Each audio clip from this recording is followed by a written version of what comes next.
హైదరాబాద్ లో కన్సల్టేషన్ మరియు 3,500 రూపాయల colour Doppler test Avis hospitals లో ఉచితంగా పొందండి. నమస్తే రమగారు. నమస్తే జయ. రమగారు, దేవి నవరాత్రులు మొదలైన తర్వాత అమ్మవారికి ప్రతిరోజు ఒక అలంకరణ ఉంటుంది. వాటితో పాటు నైవేద్యం కూడా ఏ రోజుకు ఆ రోజు ప్రత్యేకించి నైవేద్యాలు చేసుకుంటాం కదా. ఈ నైవేద్యాల గురించి, ఎలాంటి నైవేద్యాలు పెట్టుకోవాలి, ఏ రోజు ఎలా చేసుకోవాలి, ఈ విధానం గురించి ఒక్కసారి డిస్కస్ చేద్దామండి. మామూలుగా మన అమ్మవారి పూజ అనగానే లలితా సహస్రనామాన్ని ఫాలో అవుతాం. అవును, లలితా సహస్రంలో ప్రత్యేకంగా కొన్ని నామాలు, అమ్మవారి నామాల్లోనే ప్రత్యేకంగా ఆవిడకి ఇష్టమైన ఆహారాన్ని గురించి చెప్పేస్తారు. అందులో పాయసాన్న ప్రియ అని చెప్తారు. తర్వాత స్నిగ్ధౌదనాసక్త హృదయ అంటారు. తర్వాత ఏమో ముద్గౌదనాసక్త చిత్త అంటారు. దాంతోపాటు ఇంకా ఉన్నాయి పేర్లు. దధ్యన్నాసక్త హృదయ, ఎన్ని పదార్థాలు ఉన్నాయి చూడు. హరిద్రాన్నైక రసిక, ఇట్లా వరుసగా పేర్లు చెప్తారు. మనకి లలితలోనే చెప్పేస్తారు. లలితలోనే నామాలు అమ్మవారి. పాయసాన్న ప్రియ త్వక్త పశులోక భయంకరి, అదే మొట్టమొదట పాయసాన్నంతో ఆమెకి ఇష్టమైన ఆహారాలు చెప్పుకొస్తారనమాట. ఇవి మనం వరుసగా మనం చేసుకునే పదార్థాలు ఏమిటి? పాయసము, హరిద్రాన్నము అంటే పసుపు పచ్చటి అన్నం, పులిహోర. ముద్గౌదనం అంటే మనం కట్టి పొంగలి, పెసలు వేసి ఉండేది. స్నిగ్ధౌదనం అంటే ఏమో నెయ్యి వేసిన అన్నం. అన్నంలో నెయ్యి వేసి కొద్దిగా పంచదార చిలకరించి పెడతారు. కొత్తది కదా. గుడ అన్నము బెల్లంతో వండిది, అంటే చక్కెర పొంగలి లాంటిది గుడ అన్నము. తర్వాత ముద్గౌదనం చెప్పామో మనం. దధ్యన్నాసక్త హృదయ, దధ్యోదనము అంటే పెరుగు అన్నం. నువ్వు తిరగమాత పెట్టి దాంట్లో కొంచెం క్యారెట్, కాస్త కొత్తిమీర కూడా వేసి ఇంకొంచెం రుచిగా చేసుకోవచ్చు, చేయొచ్చు. ఇవి కాకుండా సర్వౌదన ప్రీత చిత్త అని చెప్తారు. అన్ని రకాల ఔదనాలు, అన్నాలు అమ్మకి ఇష్టం. ప్రధానంగా ఇవి ముఖ్యమైనవి. ఎంత కాదన్నా తేలిగ్గా చేస్తాం. పులగం వండుతారు సాధారణంగా. పులగం అంటే ఒక గుప్పెడు బియ్యంలో ఒక అంత పెసరపప్పు వేసి, ఒక్క చిటికెడు ఉప్పు, చిటికెడు పసుపు వేసి వండుతారు. దాని మీద ఒక బెల్లం ముక్క, ఒక నేతి చుక్క వేసి నివేదన చేస్తే మహానివేదన. అది చాలా పెద్ద నివేదన. అమ్మవారికి అత్యంత ప్రీతిపాత్రమైనటువంటి స్నిగ్ధౌదనము, నెయ్యి వేసిన అన్నం. ఇది నిత్యము 9 రోజులు పెట్టుకోవచ్చు. అన్నమే. ఎప్పుడైనా అన్న నివేదన, ఒట్టి అన్నం నివేదన చేస్తే, ఒట్టి అన్నం మనం తింటామా? తినం. ఏవో కూరలు, ఓ కూర, ఓ పప్పు, కాస్త చారు, ఓ పచ్చడి, కొంచెం మజ్జిగ వేస్తామా? అట్లా అన్ని పదార్థాలు కలగలిపి నైవేద్యం పెట్టాలి. వీటితో పాటుగా సాధారణంగా అందరూ చేసేదంటే శాఖ అన్నం, కూరలు అన్నీ వేసి కొద్దిగా పులుసేసి మనం కదంబ సాధన చేస్తాం. అవునండి. బిసిబేళ బాత్ లాగా అట్లా ఏదైనా కూడా చేయొచ్చు అన్న. ఇవి కాకుండా మనం రవ్వ కేసరి ఒకటి చేస్తాము.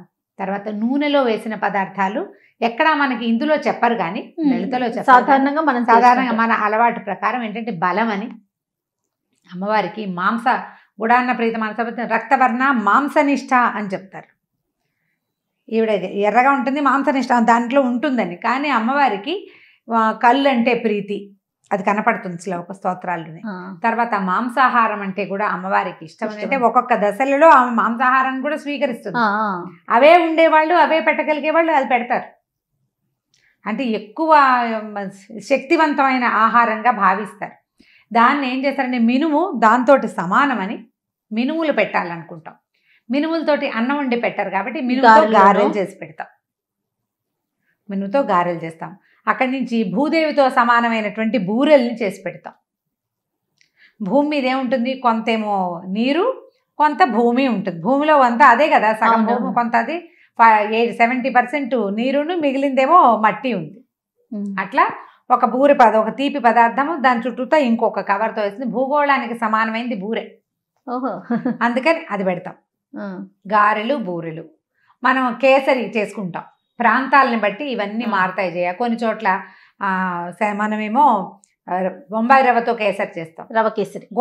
గోధుమ రవ్వతో కేసరి చేసేవాళ్ళు కూడా విరివిగానే కనిపిస్తారు. మళ్ళీ ఈ బూరెల్లో కూడా మనం శనగపప్పు బూరెలు చేస్తాం, కందిపప్పు బూరెలు, తర్వాత ఏమో పెసరపప్పు బూరెలు, బొబ్బరి పప్పుతో బూరెలు చేసే విధానం కూడా ఉంది.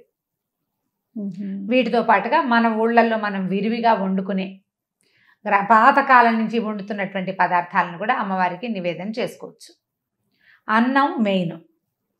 ఏ రకమైన అన్నమైనా, వీటిలలో ఈ 6 చెప్పాం కదా, వీటిలలో ఏ రకమైన అన్నాన్ని ఆఖరికి నెయ్యి వేసి ఉట్టి అన్నంలో కొంచెం కొట్టనండి, పంచదార పంచదార పెట్టినా కూడా పెట్టాలి. చాలా అమ్మకి ఆ. నైవేద్యం. అలా కూడా పెట్టుకోవచ్చు, అది కూడా పెట్టచ్చు. ఆవిడకి అది కూడా ఇష్టమే. వీటితో పాటుగా మనం పళ్ళు, పాలు, తర్వాత ఏమో వడపప్పు, పానకము, కొబ్బరికాయలు, అన్ని రకాల పళ్ళు, ఏవైనా ఎండు ఖర్జూరాలు లాంటివి, ఎండిన పళ్ళు, డ్రై ఫ్రూట్స్, అవన్నీ కూడా నివేదన చేసుకోవచ్చు. పంచదార పానకమా బెల్లం పానకమా అని అనుమానాలు. మన ఇళ్లలో ఏది అలవాటు ఉంటే అది ఎలాగైనా పెట్టచ్చు. పంచదార పానకం పెడతాం, పటిక బెల్లం పానకం పెడతారు, బెల్లం పానకం పెడతాం. బూరెల్లో పాయసంలో కూడా పంచదార వాడే అలవాటు ఉంటే పంచదార, బెల్లం అంటే బెల్లం. బెల్లం. హరిద్రాన్నయ్యకి రచిక అని చెప్తారు. అమ్మవారికి పులిహోర ఇష్టం అంటే చింతపండు పులిహోర అని శాస్త్రం లేదు. ఆవిడకి పసుపచ్చటి అన్నం ఇష్టం. మన ఆ ఇష్టం అది. పసుపచ్చ అన్నంలో నువ్వు చింతపండు వేయి, నిమ్మకాయ వేయి, మామిడికాయ వేయి, దెబ్బకాయ వేయి, నారింజకాయ వేయి, ఏదైనా వేయి, అందులో ఆవు పెట్టు పెట్టకపో. పులిహోర ప్రధానం. పులిహోర ప్రధానం. పసుపు రంగు అన్నం అట్లా కనపడితే ఆవిడకి ఇష్టంగా ఉంటుంది. చక్కగా వండుకోవటం, పెట్టడమే. ఏదైనా పెట్టచ్చు, ఏదైనా చెయ్యొచ్చు. మనం వంట వండుకోగలిగి చేసుకోగలిగితే చేయటం. సాధారణంగా ఏంటంటే కొంచెం సేమియాలు, సగ్గుబియ్యము ప్రసాదాలకి కొద్దిగా తక్కువ వాడుకుంటారు, తయారు చేయబడిన వస్తువుగా భావిస్తారు. అలవాటు ఉంటే అది కూడా పెట్టచ్చు. కొన్ని దేవాలయాల్లో కూడా సేమియాలు, సగ్గుబియ్యాలు పెడతారు, నార్త్ ఇండియా అంతా. వాళ్ళకి తప్పులేదు. మన దగ్గర అట్లా బ్రాహ్మణుల్లోనే ఈ నియమం ఎక్కువగా ఉంటుంది, మిగిలిన వాళ్ళకి ఆ నియమం ఏమీ లేదు. మీకు ఏది అలవాటు ఉంటే అది, భక్తి ప్రధానం. ఏది కుదిరితే అది, ఏది కుదిరితే అది. నేను ఒకసారి ఏదో ఎక్కడికి వెళ్ళామో మర్చిపోయాను. నేను ఒక ప్లేస్కి వెళ్తే మసాలాలు లేని బిర్యానీ ఉంది అమ్మవారి నైవేద్యం. ఉల్లిపాయలు లేవు, ఉల్లి వెల్లుల్లి లేదు, ఇవి వేశారు. ఏవి మన దాల్చిన చెక్క, లవంగాలు అన్నీ వేశారు. ఉల్లిపాయ వెల్లుల్లిపాయ వేయలేదు. గుమగుమలాడుతోంది అన్నం. అది నివేదన చేశారు. మిరియాలు, దాల్చిన చెక్క, లవంగాలు, ఏలక్కాయలు అవి వేసి కూరగాయలు అన్నీ వేసి బియ్యం పోసేసి నీళ్ళు పోసేశారు. ఉల్లిపాయ లేదు, వెల్లుల్లిపాయ లేదు లేకుండా.